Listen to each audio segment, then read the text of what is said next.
Natasha, and thank you so much for joining me today. Well, today I'm going to show you a couple of really beautiful, simple ways to use border dies. Now, there are lots and lots of border dies out there. I have a couple here. One on the left is the Daisy Border 2 from Paper Rose. And the other one that I had in my hand is the lovely Florals Blossom Border. This one is very hard to keep in stock. I will link these down below, but these are so popular and there are so many ideas out there. So these are good ones to have in your stash. Now I'm going to start with a 5.5 inch card base. So 5.5 by 5.5. And then I also have a card front that is the same size at the moment. Now I'm going to pop these border dies, which are about 6 inches long, which makes it very handy for all different sizes of card making, and run these through my die cutting machine. Now, I did want to quickly mention that if you love my videos, then give them a thumbs up, and also I have my website where there is so much more Natasha content for you. I have all of last year's card making series. You can use this QR code, just scan it with your phone, the camera on your phone, and it will take you to the link to my website. And I have started a brand new series this year as well called the Year of Geometrics, and we are taking all the basic shapes and making them into stunning cards. So that is a whole year-long series that I'm doing, and last year I did the alphabet A to Z of card making, so there's an entire series of last year on there, as well as card making classes and a whole lot more videos, all there on my website for you. So come on over and join me there if you'd like to as well. I appreciate it very much. And now I have a couple of card fronts cut out. Now, some easy peasy options to go behind these.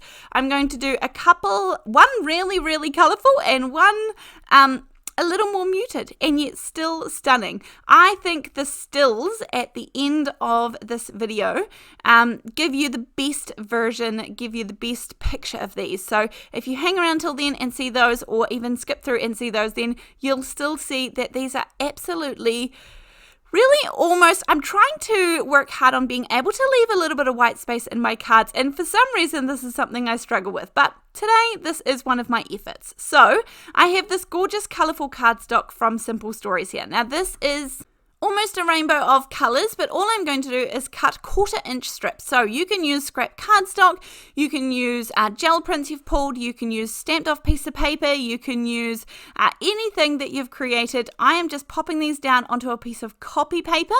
I'm using some Ranger multi-medium glue in the matte finish, and I have just squiggled that down onto the copy paper so that it stays wet for a little minute, gives me a second to get the paper on there, and then we've just created this gorgeous paper by popping down these strips. You could do less colors, you could do just blues, you could do, grays and blues. You can make this whatever tone. This one is obviously beautiful and bright, and the other one I'm going to make is going to be a little more subdued. So I have the Gina K Soft Stone ink here. Now I was going to go one shade darker, but I decided to go one shade lighter.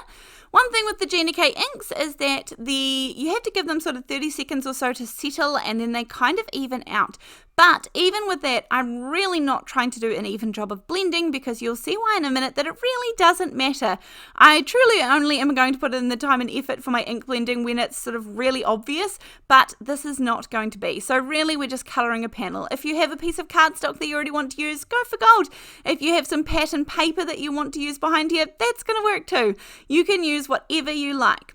And I was interested there because the ink blender came out purple, so there must be some undertones, or that's how you mix it, of the soft stone colour, so that's always interesting. I'm going to trim down this little panel so that I can pop this behind, so that means I'm making it about 5.5 inches, and then it doesn't really matter how tall because we'll be covering some of that up. I'm going to do the same thing with this one here. The panel I've created is a little bit longer, and you can actually see I've got a heavy spot of ink on there, which isn't going to even out. I accidentally just went in a bit heavy with the side of my ink blending tool, but you'll see that actually this doesn't matter. It doesn't have to be perfection because you're not going to notice it at all. I'm going to use my stamping platform because we've already done some of that die cutting and I don't want to muck it up at this point. This one here is the Woodware. I think this is the Extra Birthdays or More Wishes. I can't remember. They both have gorgeous sentiments. I purchased both of them because they are a smaller stamp set and a really good price point, but it's just all these sort of kind of different little birthday sentiments, all centered around birthdays, obviously, but all just a little bit different from some of the other ones that I have in my stash. So this one says, whatever you wish, I wish it for you. Stamping this one in the same ink that I'm going to put behind it. As I said, I'm working on leaving a little bit of white space for this one.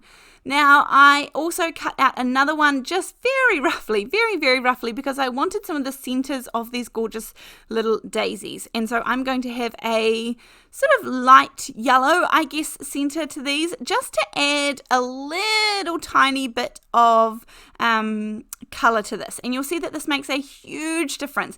Now, even at this point, the soft stone ink does not look evened out, but I'm holding the card in front of me whilst I'm doing this voiceover, and the ink blending looks like I've done $1 million job on it. It looks like printed ink, and it has evened out beautifully. I will put some photos up on my Instagram as well of these, just to show you what they look like now, a couple of weeks later, but they are absolutely gorgeous. So beautiful, beautiful inks. I've really enjoyed using the Gina K inks. I don't at all have all of the stash. I don't even have half of the collection. In fact, any of the ink pads I have, I just have 3 different kinds really. I use the Distress Oxides for my hybrid, I use the VersaFine Clear for my pigments, and I use the Gina K for my dye inks. And just because I don't have a whole lot of space, and I like to limit some of my supplies, and for 2 reasons. 1, I can't afford them. 2, I don't have the budget for them. And 3, just because it helps me. Sometimes having less options really helps me be more productive and create better in my card making. So anyhow, I'm using a little bit of yellow ink. I don't know what color this is because it was just what was left on the yellow brush there to ink up those little centers, and then I pop them on the top here. And again, this just provides that tiny little pop of color. Yellow and grey are always going to contrast beautifully together. So that is going to be the first one finished.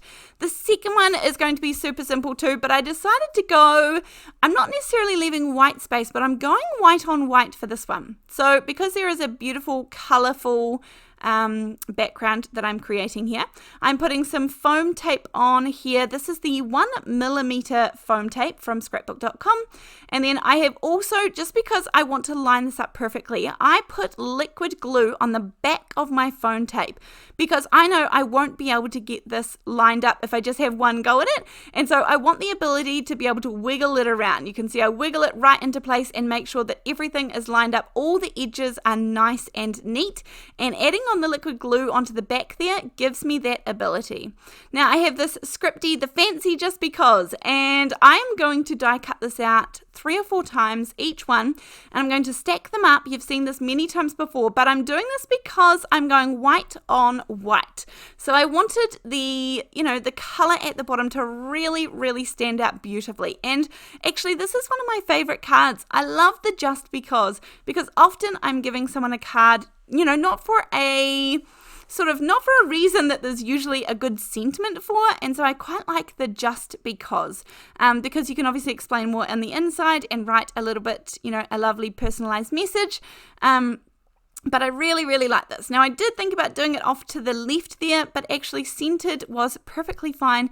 You can add on some sequins, some gems, some enamel dots, some glossy accents to the center of the flowers, all sorts. But I hope you enjoyed this video today. All of the supplies are linked down below, and I can't wait to see you next time. Let me know what you think of these ones, and I'll see you then. Bye.